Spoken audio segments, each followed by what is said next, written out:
Order. Jeez, now we have to concentrate. There is no public comment, so moving right along. Lots of news. Now, I think us going over news is important, if for nothing else, just grounding us on where we are with broadband in general. So I've collected a lot of stuff, and I'll read through it very quickly because I don't, if you want it, Carolyn, for notes, that's fine, but I don't think it even warrants note space. Okay, AST Space Mobile, which is formerly Amazon Cooper, expects to have 45 satellites flying this year. Now, that was before They blew up. Yeah. Blue Origin, New Glenn rocket exploded on the ramp, so that's likely to cause a delay. And in fact, I have down below here later on in June, the FCC granted the delay. Corning is in the process of building U.S. facilities to meet fiber production.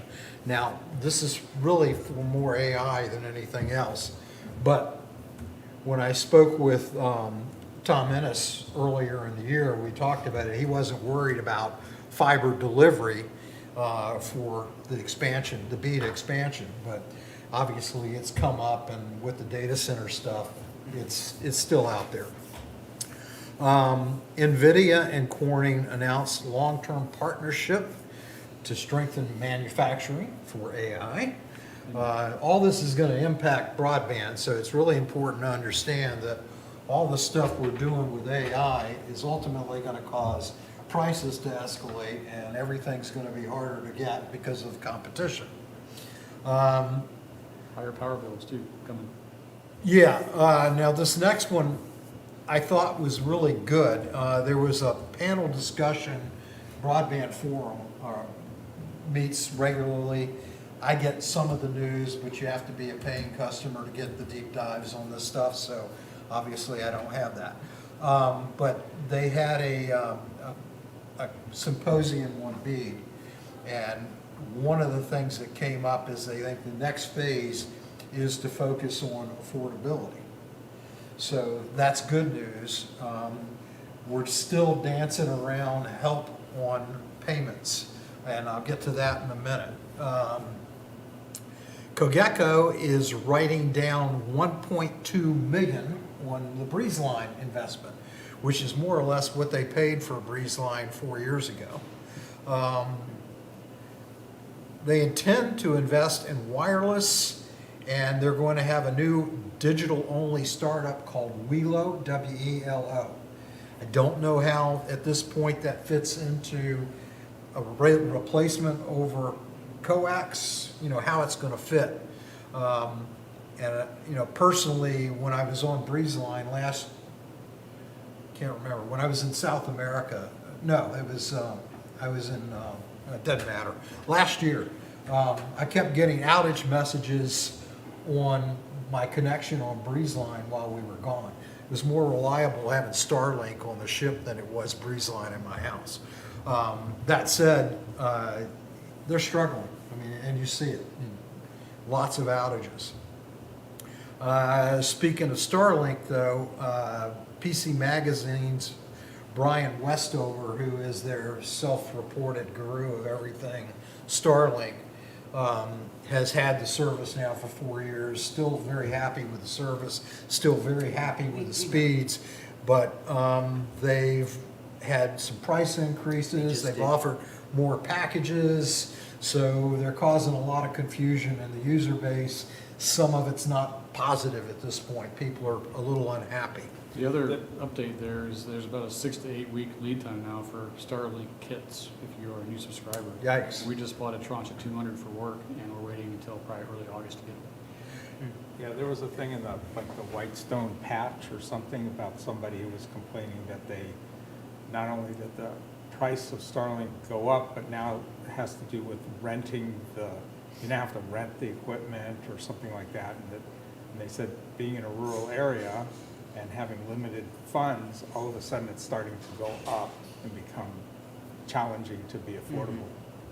Yeah, it's and that plays out in some other stuff. I think I've got that on here, so I'll get back to that. Okay, Amazon Leo did get a reprieve from the FCC to July 30th, 2029. That was full deployment. So that doesn't mean they're off the hook for this year. But with the rocket failure, with the SpaceX launches that they've secured, they'll be in play this year. I don't know how that's going to impact the 10 customers that we have lined up.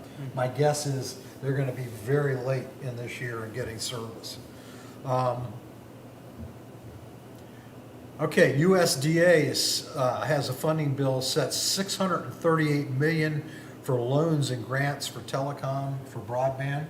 This is the rural farm kind of implementation side of, it's not BEAD, it's U.S. Department of Agriculture. And so 638 is still being set up there. So that's significant for the farming community, of which when we get to the map, you'll see that's relevant. 50 billion has been set up for rural telehealth. So that's a lot of money in play. Now, I read one article that talked about this is great, but now you got the problem, and I'm among them. All these people that in fact, I was talking to a neighbor just the other night, and her breeze line was down, and she says, and they tell me to restart my modem and log in again and all this. I don't know how to do all that stuff. She calls her son. And so who's tech support for these elderly that are going to depend on this for telehealth and all the other stuff? I mean, think about, we're all active business people, still very much alive and working and dealing with this stuff on a daily basis. And sometimes it infuriates all of us. So more to come on that. It's going to be interesting because the telehealth, usually it's through your insurance company. I mean, you can contact the telehealth corporation, but they're going to charge you a lot of money if you don't have insurance. So just because you have a telehealth access, now I have it through Aetna, and it's a minimum. In some cases, it's free. So not everybody, especially in a rural area that might be on Medicaid or other, are going to be able to access telehealth, are they? Well, and that's what this government program is about, is making it more accessible. But the other problem you have, I haven't been offered a tele version of anything appointment-wise, even when it's just an office visit where you go sit down with the doctor, they still want you in the chair. And I'm sure part of this, most of mine telehealth. yeah, part of this is the same thing with the physicians. They don't have the time or inclination to deal with all this technology stuff either. So we'll have to wait and see how that transfers. It's also, you have a problem with provider shortages. You might, not everybody does telehealth, and it might be hard to find providers to provide the telehealth. So hopefully some of this money will go to training of healthcare providers as well as access, and there's a lot of stuff. Well, yeah, healthcare is, I think I'm up to 4 my charts now, just because of different doctors. I mean, it's like you go to a different hospital, it's a different my chart. But you can link them. Yes, there's Epic chart now. Epic. But you still have to have an account on the individual first. Yeah, exactly. My wife works for Innova. I know all about linking. All right, to your earlier point, SpaceX is now facing a backlash from rural users who are getting price hikes with no alternatives. So this is really a backlash. Nebraska, for example, went all Starlink on their BEAD dollars. So as a result of this, prices are starting to elevate, and there's no alternative. And since there's no fiber in the ground, there is absolutely zero for anybody to do till Amazon comes along. Now, I read an article some time ago is talking about Amazon, whenever they get up and running, will have a distinct advantage because they will have the ability to bundle services together. So they've got the music, they've got the entertainment, they've got Prime internet, satellite, baby. Prime, yeah. bundling, baby. It's all Yeah. about bundling. So that's everything I have on the news front. So any questions? Anything else? No, just the Corning announcement, it's also a partnership with AWS as well. So for all their data center build outs and all the single mode fiber they're chewing up. And so it's just bringing Corning stateside versus Millennium. Yeah, AI is, I mean, if you ride through the counties, you'll see no AI signs everywhere you go now. No You know, data centers too, all of that. and I just came back from my daughter's house where everything's AI in Loudoun County. I mean, it's just ridiculous. And the next thing that's going to happen with AI is going to be the nuclear power plants on trailers that come in to power this stuff because Dominion and the other power companies can't keep SMRs up with with it. that small modular reactor. So it's going to get uglier before it gets better. Bead update. The map portrays a pretty picture, in my estimation. We will have, theoretically, the end of this year, the county more or less covered. That doesn't mean everybody, I mean, I think there's still a place for Amazon and Starlink. There's no way to get to every house with a wire or a fiber. I mean, it's just fiber, satellite is gonna be the answer for some. Well, to that point though, what happens if BreezeLine continues to deteriorate? Is there anything that we can do to hold them accountable? Well, BreezeLine is a cable provider, so the county has a contract with BreezeLine to provide cable. They're in the process of dumping cable for the digital media now. So they're still using set-top boxes, but they're digital set-top boxes. I have not read the contract with the county. Do you know how that impacts you? Not specifically. We renegotiated that back, I think, maybe 3 years ago, and entered into a new agreement, which I think was, it's either 10 or 15 years. But Yeah, I'm I not know sure. Cherie What was is that on board. covered? She read Yeah. the contract and Yeah.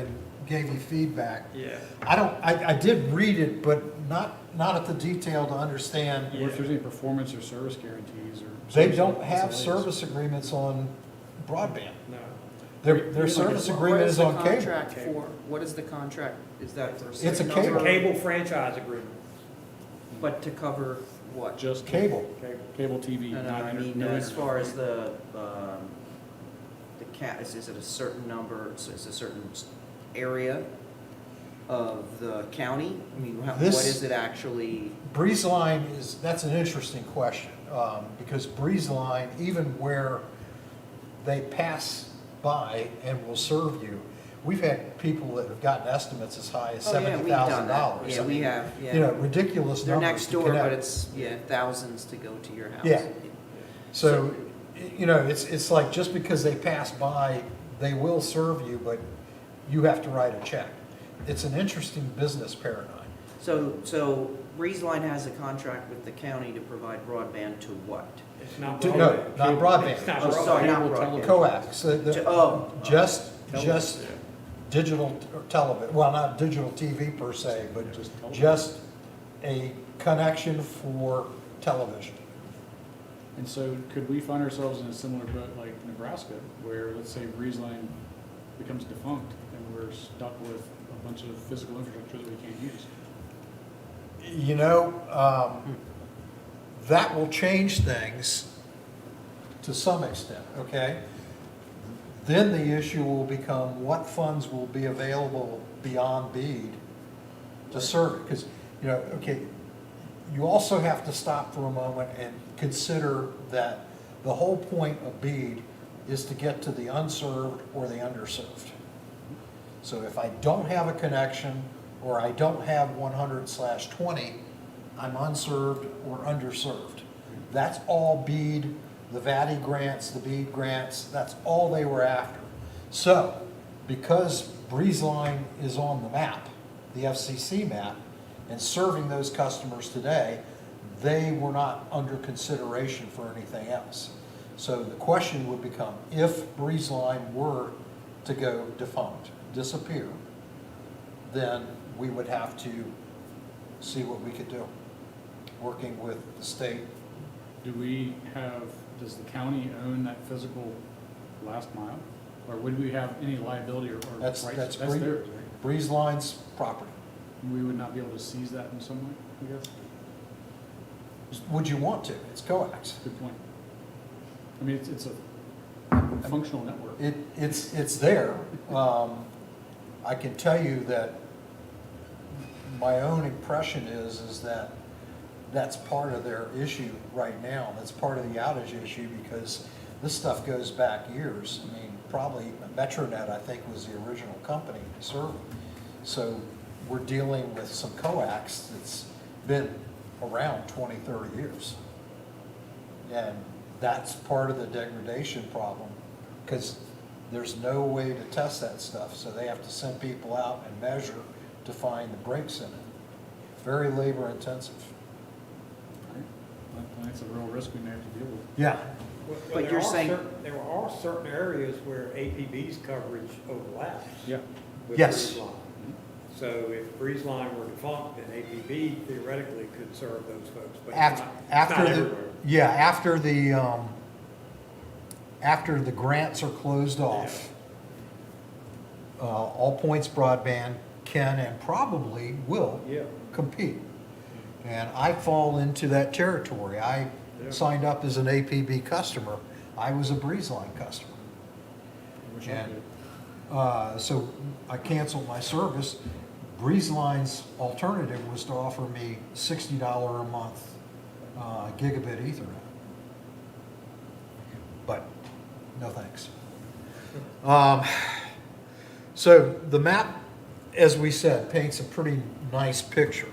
I would encourage you to go online and look at the map because, for example, if you plug in, Mr. Yeezy over here, if you plug in Did you ever get the your phone? rural stuff, if you just put the what I'll call the purple on the map, you don't see it much on this map, but the overlays for the county are huge. And they're going to be areas where they're unserved, even though they show up right now in this pink coverage. So if you start peeling back the layers, it's a different picture altogether. So we know, and again, to that point, that's where I want to circle back to the news article about the money being set aside by USDA. Because USDA is going to try and hit the farm community. They're going to try and make sure the farmers get the signal, whatever they need. Of course, a lot of farmers are just using 5G, 4G, 5G for service now. All Can you go point. back to one thing on Breeze Line? You said they intend to migrate to digital, what is it they're? WELO, W-E-L-O, is the entity that they start. It's an all-digital entity. Okay. I don't know, the article that I read did not signify what portion of Breeze Line would move and how it okay. would move. They already offer a all-digital IP-based set-top solution that was far cheaper than their traditional set-top boxes. Okay. So they're heading in that direction.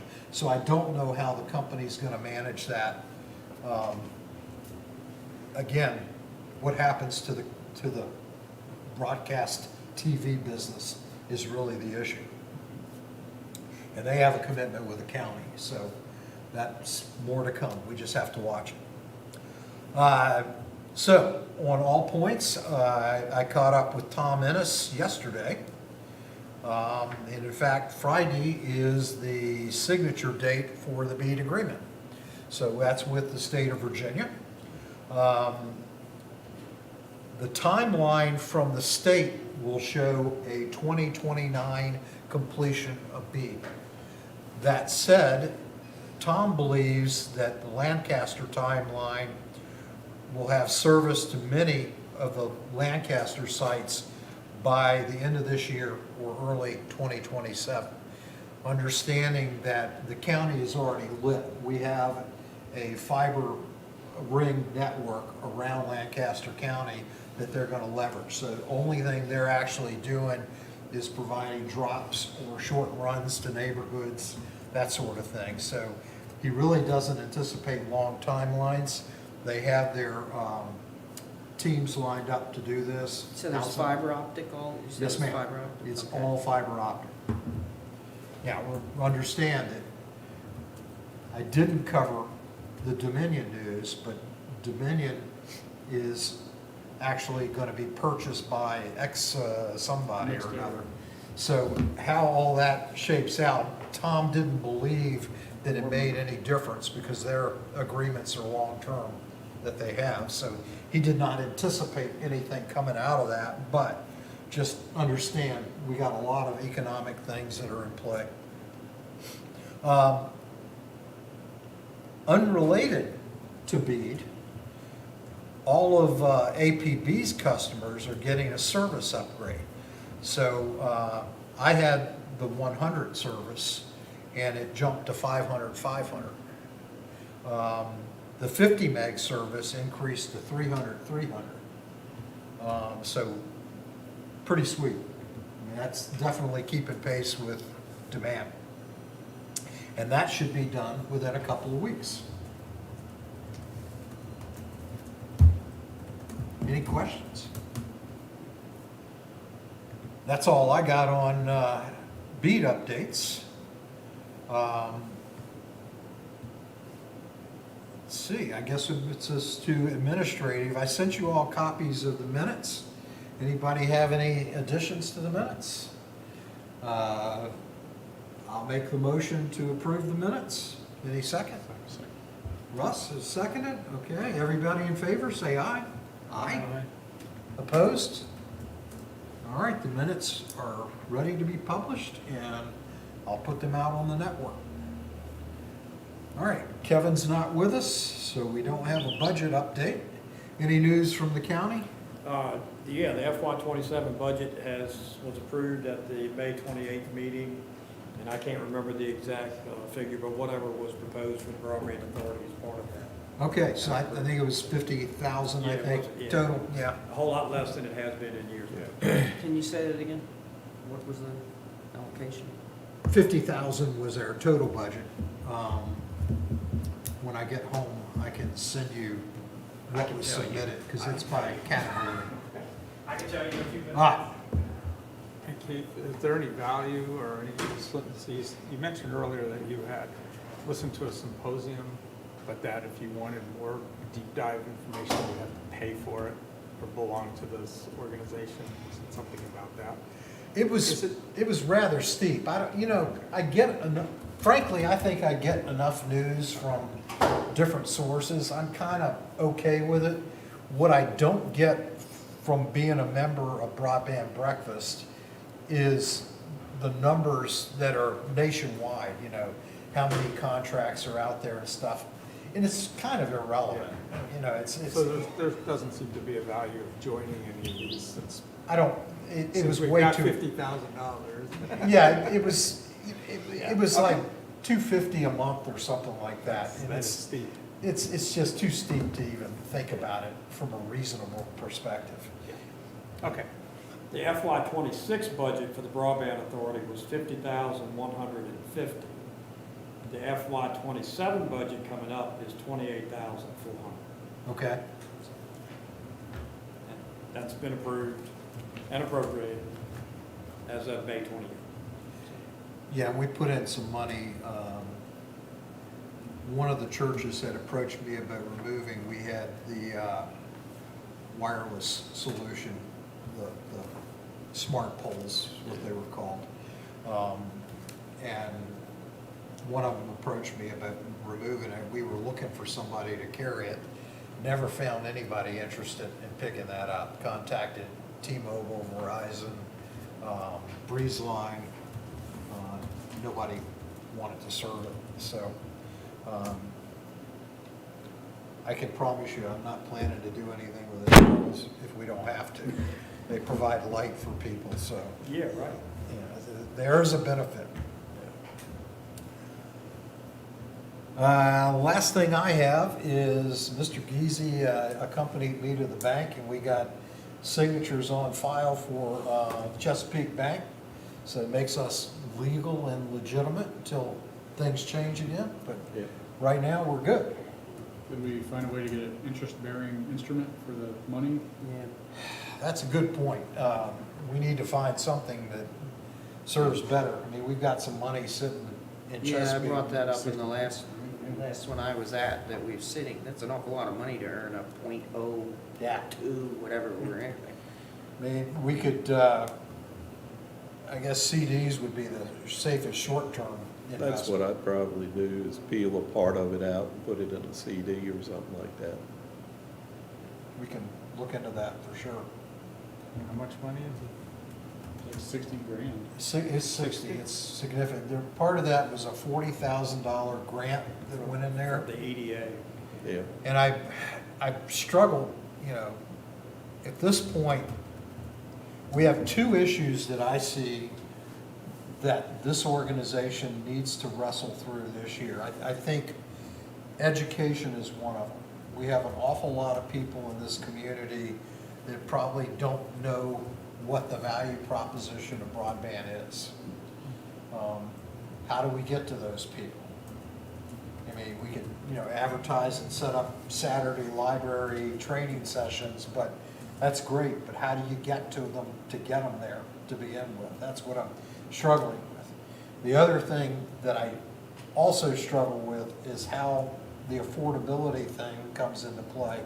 We know we have a lot of people that probably can't afford even the lowest tier of broadband.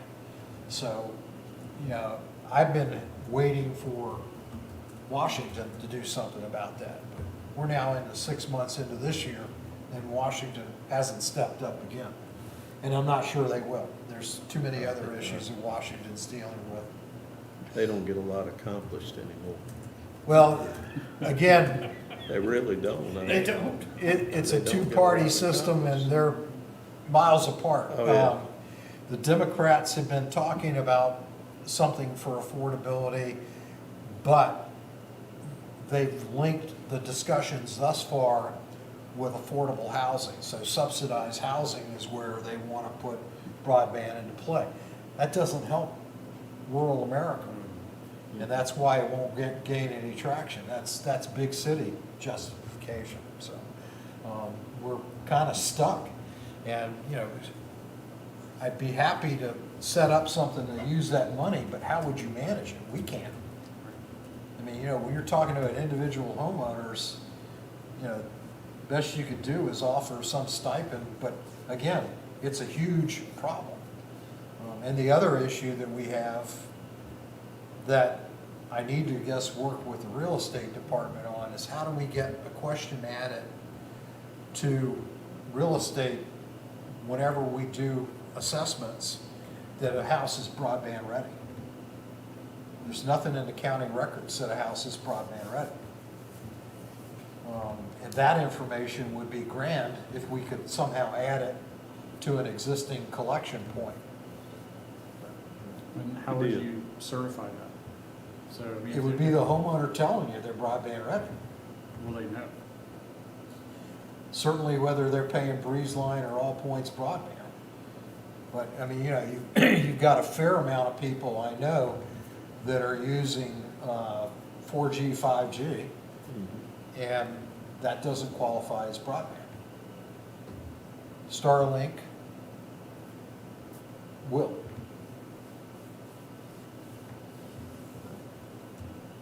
Anything else? Craig, anything from you? no. Don, if I left out anything? The only question I would have would be, you know, whenever, the months that you all have meetings, you also historically provide an update at the Board of Supervisors meeting that month. So their meeting is on June 25th. I mean, do you have enough, is there enough information to share with the board that's any different than the update you provided, I think, in April? It would be a very short upgrade. I mean, basically, the only thing is the All Points Broadband and what they plan to do. And I'm not sure, look at my calendar, the 25th? Yeah. I mean, if it's not a great deal to update, we could push it off until y'all's next meeting would be in August, correct? Yeah, Thursday, June 25th, I could do it, but I mean, it's not a problem. Greg, what do you think? It's been 2 months. Probably wouldn't be bad. Okay. It's Could you do not it? it just keeps it in front of our board. Yeah. Is that 7 o'clock? 7 o'clock. Okay. All right. Thank you, Keith. Yeah. And realize it hadn't been a lot going on, so, Yeah. Yeah, it's a lot of moving parts, so I'll make it short and sweet. Yeah. Won't take up a lot of your time. maybe making them aware of some of these changes and consolidations like what you were going over a little bit ago. Because I'm not sure our board is aware of some of those things. No. Yeah, I think the Breeze Line news is relevant. Again, the issue is going to be when somebody says, well, how does this impact us? And I'm gonna go, huh? Because we really don't know. Yeah, Yeah. you don't have a crystal ball. Yeah, Yep. I think I'll dig up that cable contract and read it again. I got Yeah. it somewhere out there. Yeah, well, it's online too. It's- Because as long as Breeze Line is the cable incumbent, they're gonna serve that audience. The internet's already uncovered by the county. I mean, they're at will with that. Have you all been hearing any feedback on APB? I haven't heard anything from anybody. Well, I can tell you Which I figure is personally, probably a good thing. Yeah. yeah, personally, and by the way, and I kept it secret. Tom knew that I was gonna sign up for customer. I was a secret shopper for Tom. So we let everything happen, including severing my pool heater gas line when they installed it. So other than that, which was the subcontractor, and you can see the tank, it's a buried tank, but you can see where it is, and you can see the pool heater, and they came right across with a ditch witch. I mean, somebody should have been able to figure that one out. Didn't ask a question, huh? But anyway, other than that, and they covered the cost. I mean, I've been made whole for the bill, so. Good. No, I continue to hear very positive things. I continue to read all those things on Nextdoor when somebody comments. But people, by and large, are very pleased with APB and very ticked off that APB won't cover those Breeze Line customers that are looking for shopping for alternatives. Yeah. I don't think I've heard one negative comment about APB's service. I haven't. Yeah. I haven't heard any. I heard there were problems pre-Vati in communities outside of our area. There was a lot of negative comment, but I don't know whether they were fixed wireless, exactly what transpired. And I know that APB backed out of a Culpeper, Virginia agreement at some point. Don't know the circumstances. It was very hush-hush. But other than that, I haven't heard anything bad. In fact, the customers that I've talked to about Breeze Line or APB have all been very happy with the service. Yeah, they just need to, so they're on Aquin Road, sort of going down his direction. They just need to make that left turn on the public. And you need to keep going down to the end of And go our. all the way down Hey, to the you know- big house down there, and then all the way down to the end of Aquin. I told Tom, I said, you paid guys to dig a path. My house, by the way, I paid $199 for installation, and they ran, I guarantee you, a quarter of a mile for $199. And they did a home run. So I have a fiber that runs to a box in the ground, and at about a quarter of a mile, they buried fiber, but they should have extended. They should have put multi-mode fiber and put a box up in my area, because everybody else beyond me is gonna want it as soon as they can. And it's just They crazy. couldn't just come down and, off of, never mind, they buried your fiber. 'Cause if they come off the poles, can't they just use the same conduits that the Yeah. breeze line sits in? No, they would not be able to use the same conduit. By the way, that's an issue we were discussing before the meeting. Breeze Line, or Dominion is burying electric lines in a couple of neighborhoods. Taylor's Creek, I know there's 2 neighborhoods that they've been burying cable. They told one of the neighbors there who contacted me that they intend to cut off the poles. So they're gonna take the T connectors and the power stuff off the poles, cut the pole off and leave the poles because Breeze Line is on the poles. So I have a call into Breeze Line to find out if they intend to do anything about it. The head of construction sent an email to 2 of his people. I haven't heard back. That was first thing this morning when that went out. So I hope to have something today on that. So I'll let you know if and when I hear something, but you too. I've got a field down, the end of, on Leatherneck Road at the end of Buzzards Neck Road. And they're burying it, going across my field right today, burying it underground, the electric line. Yet Dominion smartly has figured out that it's now cheaper to bury the bury it. cable. For years, I worked in the telecom industry, and the company I worked for got beat up by Wall Street because we were going fiber and not reusing coax. AT&T was the darling because they were going to reuse the twisted pair in the ground and run last mile DSL, run fiber up to the neighborhood. So anyway, we got beat up for like 5 years, and then one day they said, you guys were really smart because you got rid of it, because we knew it was a finite market for twisted pair, and nobody wants twisted pair anymore. So, yeah, and we were burying it as much as we could then. Dominion has come to the same conclusion. They can identify breaks quicker, they can deal with the breaks faster, and they don't have to contend with trees knocking power lines down. So it's win-win-win. So unfortunately, they're only doing it in what I'll call the more congested areas. So for example, I'm at the end of Taylor's Creek Road. They're not doing my street because we don't count. We're not in a heavy, densely populated neighborhood. So I'll have a power line above ground.